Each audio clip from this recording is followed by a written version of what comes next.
Hello friends, बरायबाय Bodo Jobinfo official YouTube channelaव दा लोगोफोर ABHA card online apply process नोंथांमोना फुल video नायदो मबाइलाव बोरै अनलाइन खालामनानै नोंथाङा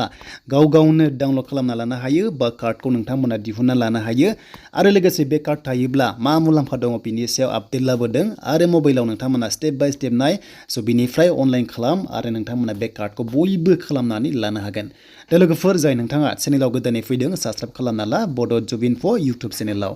दा जों अफिसियेल साइटआव फैखाबाय लिंकआ डिसक्रिप्शनाव दङ दे दा बे पेजआव नोंथांमोना फैनोब्ला डिसक्रिप्शनाव नोंथांमोना डाइरेक्ट लिंकआव थुनाय लोगो लोगो बे पेजआव फैनो हागोन स' बेनिफ्राय बोरै अनलाइन खालामनांगौ बोरै खालामनाङा आं डिटेल्सखौ होगासिनो दङ जास्ट नोंथाङा भिडिअखौ नायलांबाय था आरो हानायसेबां शेयार खालाम जाहाथे बयबो रोङो दा बे कार्डआ मा गिबियाव गोबां मिथिनो लुबैगोन बे कार्डआ जाबाय आयुष्मान कार्ड बादि जेराव नोंथांमोना बे कार्ड थायोब्ला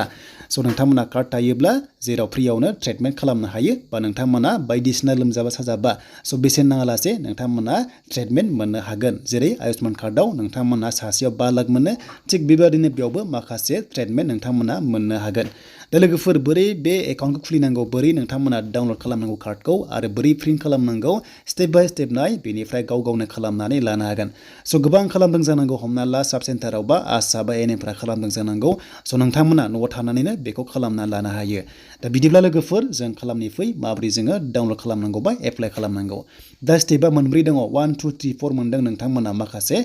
आरो लोगोसे प्रफाइलखौ जेब्लायबो आपडेट खालामबाय थानो हायो आरो बेनो जाबाय गभर्नमेन्टनिफ्राय इन्डिया गभर्नमेन्टनिफ्राय लन्च खालामनाय मोनसे डिजिटेल कार्ड मानोना बे कार्डआव नोंनि गासैबो रेकर्डआ थागोन नोङो बेसेबां खरसा खालामखो मा लोमजाखो माखो गासैबो डिटेल्सआ बे कार्डआवनो हाबना थाजोबगोन आरो नोंथांमोना जेब्लायबो माने बारे बेबादिनो डकुमेन्ट साबमिट खालामनांगौनि गोनांथि गैया जास्ट नोंथांमोना बे आधार कार्डआवनो गासैबो रेकर्डआ नोंथाङा मा जाखो मा ट्रिटमेन्ट लाखो गासैबो बेयावनो जमा थाजोबगोन बोसोर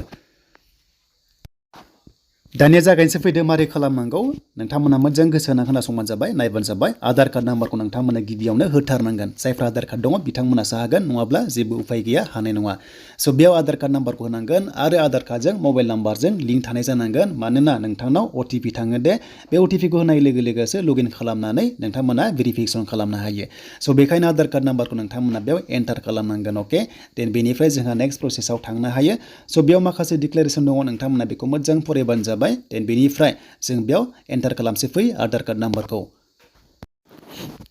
दा जों आधार कार्ड नाम्बार होबाय बेनिफ्राय आइ एग्रि होदो देन बेनिफ्राय आइ एम नट ए रबट बेयावबो नोंथांमोना क्लिक खालामनांगोन बेनिफ्राय राइट साइडआव मोनसे नेक्स्ट मोनदोंना अपसन बे नेक्स्टआव थुनाय लोगो लोगो नोंनाव अटिपि थांगोन दा बिदिब्ला आं नेक्स्ट थुनाय लोगो लोगो आधार कार्ड नाम्बाराव लिंक थानाय मबाइल नाम्बाराव अटिपि फैबाय नै स' नोंथांमोना बे अटिपिखौ होनांगोन बेनिफ्राय नेक्स्टआव नोंथांमोना थुबावनांगोन दा लोगोफोर नोंथांमोना बे अटिपिखौ एन्टार खालामदो बेयाव बेनिफ्राय नेक्स्टआव थुना होबावदो दा नेक्स्टआव थुनाय लोगो लोगो बेयाव नोंनि आधार कार्डआव जि फट' दं एड्रेस दं गासैबो बेयावनो श' जागोन माने बियो भेरिफिकेसन जाबाय आरो जे बे नोंमारगौ होननानै बेयाव एप्रुभ जाबाय नोंनि बार्थडे नोंनि नाम एड्रेस गासैबो थागोन अके स' बेखौ मोजां नायनानै जाहाथे खालामो नोंथांमोना प्रफाइला बेयाव श' जाबाय नोंनिया आधार कार्डनिया स' बेयाव नोंथांमोना साक्सेसफुल जाबाय भेरिफिकेसना साक्सेसफुल जाबाय आरो आधार साक्सेसफुल जाबाय देन बेनिफ्राय गाहायाव नेक्स्ट मोनसे अपसन मोनदों स' बेनिफ्राय गाहायाव नेक्स्टआव थुनाय लोगो लोगो जोंहा नेक्स्ट प्रसेसआव थांनो हागोन अके दा नेक्स्टआव थुयोब्ला मा फैगोन नै नोंथांमोना दानिया बेबादि मोनसे अपसन मोनबावबाय जाहाथे मोजां नायो आन्दायनाङा दा बेबादि मोननाय लोगो लोगो दानिया मोनसे मबाइल नाम्बार नोंथांमोना होनांगोन अके दा नोंथांमोना नै बेयाव मबाइल नाम्बारखौ होनांगोन जाय मबाइल नाम्बारा आधार कार्डजों लिंक दङ अके स' बेयाव नोंथांमोना होदो आधार कार्ड नाम्बारनि मबाइल लिंक थानाया दा बेखौ मबाइल नाम्बारखौ बेयाव एन्टार खालामदो नोंथांमोना होथारनांगोन लिंक गोनांखौ अब्लासो जागोन दा बिदिब्ला आं बेयाव लिंक खालामसै बा जों लिंक थानाय मबाइल नाम्बारखौ बेयाव एन्टार खालामसै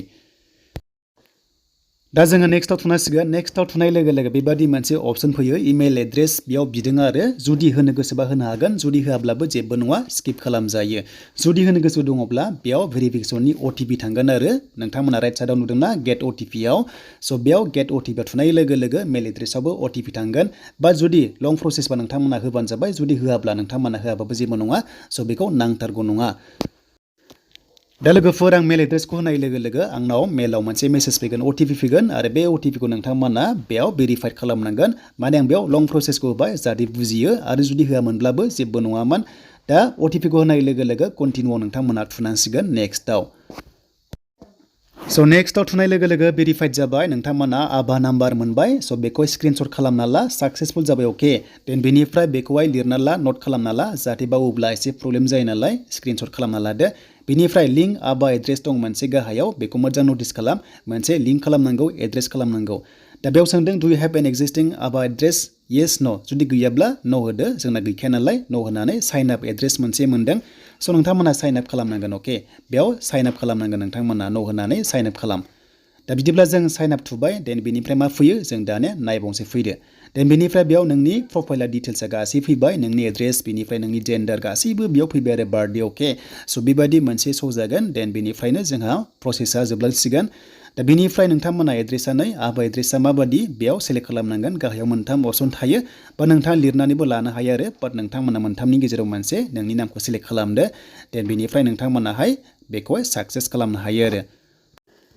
स' दानिया बेखौ नोंथांमोना बासिखांनानै गाहायाव मोनसे अपसन मोनोना क्रिएट एन्ड लिंकआव थुना हो अब्लानो बियो लिंक जागोन आरो देट मिन्स भेरिफाइड जागोन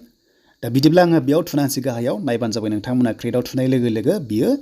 लिंक जाबाय नै फाइनालि लिंक जाबाय एड्रेसा लिंक जाबाय बेनिफ्राय गो बेक टु युवर आबा नाम्बार एकाउन्टआव क्लिक खालामना हो देन बेनिफ्राय बेयाव थुनाय लोगो लोगो बेक थांगोन बेनिफ्राय फिन खनसेबाव नोंथांमोना लगइन खालामनानै जों मोन्दोंमोन ना एड्रेस मोन्दोंमोन ना बा मबाइल नाम्बारजोंबो जायो मोननैनि गेजेराव मोनसे होनानै बार्थडेखौ होनानै स' मबाइल नाम्बार नङाबा आबा एड्रेसखौ होनानै नोंथांमोना लगइन खालामबानो स' नोंथांमोना कार्डखौहाय डाउनलड खालामनानै लानो हागोन आरो लोगोसे नोंथांमोना आपडेटबो खालामबाय थानो हायो दा लोगोफोर जोंहा कार्डखौ डाउनलड खालामनोबा बोरै डाउनलड खालामनांगौ स' नोंथांमोना लगइन खालामनांगोन नालाय नैबे राइट साइडनि खनायाव थुनाङा जोंहा नैबे लेफ्ट साइडआव मोनसे 3 डट्स दङ ना बेयाव थुदो स' बेयाव थुनाय लोगो लोगो लगइन मोनसे अपसन मोनदों ना बे लगइनाव क्लिक खालामदो स' लगइनाव क्लिक खालामनाय लोगो लोगो जोंहा मोननै अपसन दङ आरो मोनसे बानजागोन मबाइल नाम्बार नङाबा आबा नाम्बार जोंहा मोननै मोनदोंमोन ना आबा नाम्बारबो मोनदोंमोन आं नोंथांमोनखौ बुंदोंमोन ना स्क्रिनशट खालामना ला होननानै बेजोंबो हागोन लगइन खालामनो बाट जोंहा बेस्टआ जायो साबसिना मबाइल नाम्बारजों अके दा जों मबाइल नाम्बारजों होयोब्ला जोंहा मबाइल नाम्बारखौ बेयाव थुदो देन मबाइल नाम्बारखौ नोंथांमोना एन्टार खालामनांगोन आरो जुदि मबाइल नाम्बारजों होआबा नोंथांमोना आबा नाम्बारजों होयोब्ला स' बेयाव होनानै देन बेनिफ्राय आबा नाम्बारखौ होनानै बार्थडेखौ सेलेक्ट खालामनांगोन आरो नोंनिखौ डाइरेक्ट इयारखौ आरो बेबायदि हमना ला स' बेखौ नांला दा जोङो मबाइल नाम्बारजों खालामसै फैदो स' जों मबाइल नाम्बारजों खालामबा स' नोंथांमोना बेबायदि मोनगोन आरो अके दा जोङो मबाइल नाम्बारजों जों खालामसै दायो जोङो मबाइल नाम्बारजों खालामसै नालाय बेखायनो जों मा खालामनांगोन आइ एम नट ए रबट जों बेयाव खनसे क्लिक खालामनांगोन दे स' क्लिक खालामनाय लोगो लोगो देन बेनिफ्राय राइट साइड खनायाव कन्टिनिउ मोनदोंना बे कन्टिनिउ नोंथांमोना क्लिक खालामदो देन बेनिफ्राय नोंथांमोनाव अटिपि थांगोन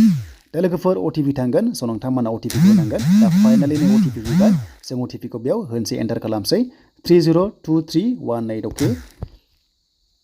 302318 जों अटिपिखौ होबाय स' अटिपिखौ एन्टार खालामनाय लोगो लोगो नोंथांमोना कन्टिनिउआव थुना होदो अके स' कन्टिनिउ थुनाय लोगो लोगो जों दानिया नै बेबादि बेयाव नोंनि ओंखारबाय नोंनि एड्रेस ओंखारबाय नोंनि नाम ओंखारबाय स' बेखौ बोरै डाउनलड खालामगोन होनोब्ला स' नोंथांमोना बेयावनो खनसे क्लिक खालामना हो अके बेयाव खनसे क्लिक खालामबानो नैबेथिंहाय नोंनि कार्डआ बेयाव श' जागोन अके बेयाव नोंनि कार्डआ श' जागोन दा बिदिब्ला जों बेयाव खनसे क्लिक खालामसै स' क्लिक खालामनाय लोगो लोगो नायदो नै बेयाव नोंनि माइ एकाउन्ट ओंखारबाय स' माइ एकाउन्ट ओंखारनाय लोगो लोगो नोंनि नाम साम ओंखारबाय गासैबो मबाइल नाम्बार आपडेट खालामनो हायो एड्रेसखौ आपडेट खालामनो हायो बेखौ नांलायला स' बेनिफ्राय कार्डआ बेयाव ओंखारखाबायनो अके स' कार्डआ बेयाव ओंखारबाय नालाय बेनिफ्राय डाउनलड आबा नाम्बार अके बा बे कार्डखौ नोंथांमोना डिजिटेल हिसाबै कार्डखौ दिहुननानै लानो हासिगोन स' बिनिसिम लोगोफोर बे कार्ड थायोब्ला नोंथांमोना गोबां चान्स मोनगोन स्कप मोनगोन जाहाथे इन फिउचार जुदि लोमजायो साजायोब्ला नोंथांमोना बेवहाय ट्रिटमेन्ट लानो हागोन आरो बे आबा कार्डआव दा बे भिडिअ नायनानै मोजां मोनदोंबा लाइक शेयार कमेन्ट आरो हानायसेबां शेयार खालाम जाहाथे बयबो बे कार्डखौ दिहुननानै लानो हायो